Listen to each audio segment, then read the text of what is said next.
Francesco Bagnaia's declaration that his MotoGP career started and will finish with Ducati sounded like a pledge of loyalty, a rider's heartfelt tribute to the manufacturer that turned him into a world champion.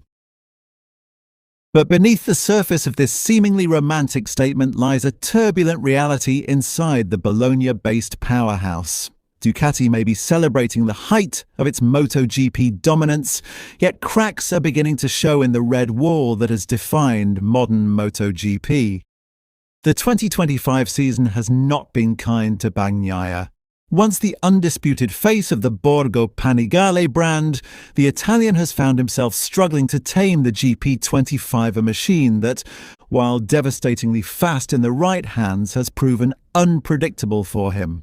His poor qualifying runs and inconsistent race pace have drawn uncomfortable comparisons with his new teammate Marc Marquez, who has adapted almost instantly to the Decimo-16 and reclaimed championship-winning form. For a rider who delivered Ducati back-to-back titles in 2022 and 2023, this reversal of fortune has been both shocking and humbling. At Misano, Bagnaia failed to score a single point, and in Indonesia he suffered the ignominy of crashing out from the very back of the field. Yet through it all, he has refused to abandon belief in his talent or his team.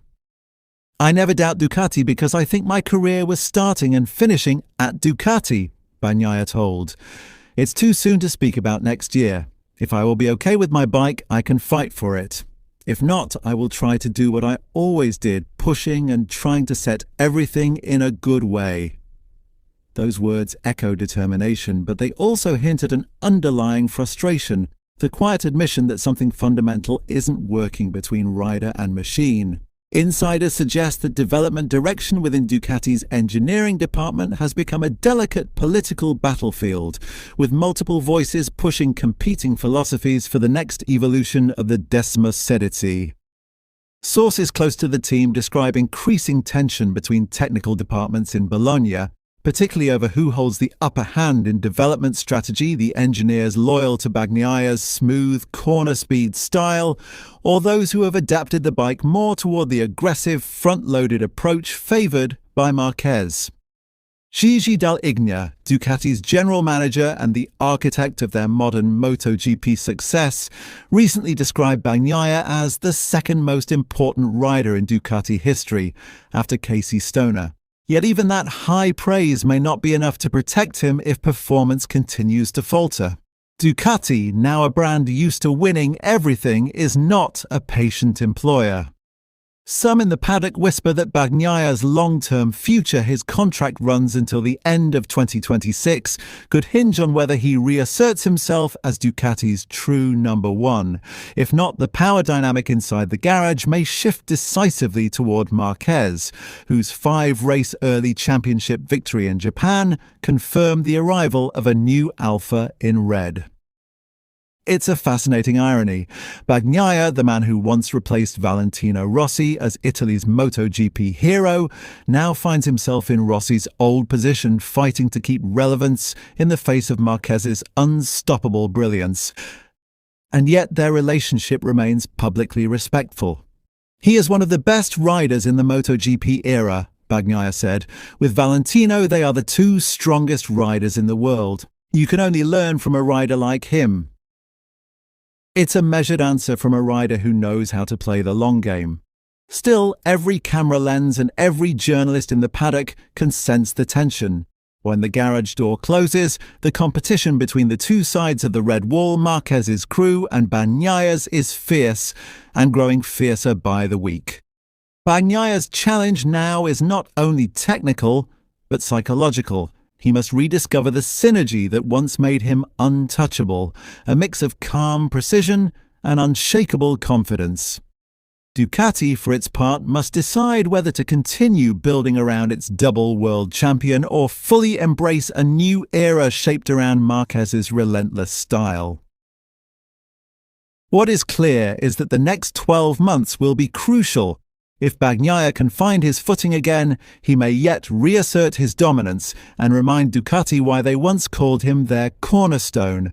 But if the struggles continue, the phrase "started and finished with Ducati" could take on an unintended and far more literal meaning.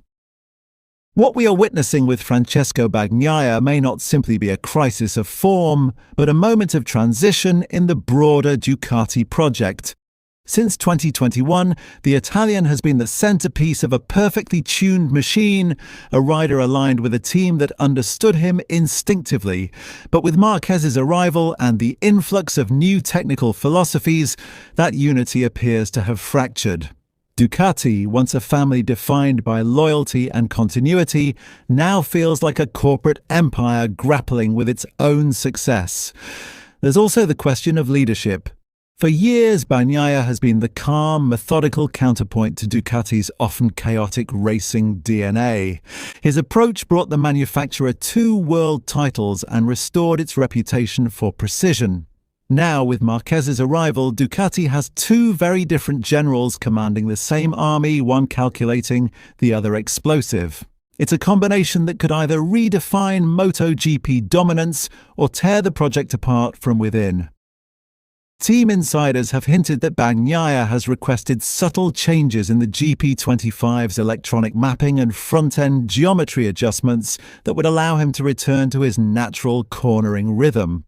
Yet the engineering focus has largely shifted towards optimizing the chassis for Marquez's aggressive braking and early turn acceleration. The result? 2 world-class riders developing the same bike in opposite directions. It's a recipe for internal chaos, and Ducati knows it. Away from the stopwatch and the telemetry screens, there's a more human story unfolding. Bagnaia, known for his humility and emotional intelligence, has always been deeply connected to his crew. Many of his mechanics have been with him since his Moto 2 days. But even that bond has been tested this season as results dry up and the pressure from Bologna intensifies. The engineers are said to be under immense scrutiny from management, with Dal Ignia personally reviewing data after every disappointing race weekend.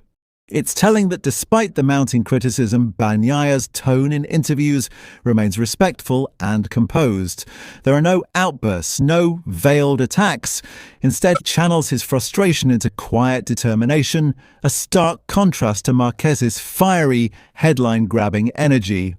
That contrast, while admirable, also risks being misinterpreted as passivity in a paddock that often equates noise with strength. From a manufacturer's perspective, Ducati faces a delicate balancing act. On one side stands the rider who built their modern legacy, the champion who delivered consistency, technical feedback, and respectability. On the other, a global superstar whose very name sells motorcycles and commands headlines. The temptation to back Marquez as the new face of Ducati is understandable, but the brand also risks alienating the very foundation on which its empire was built.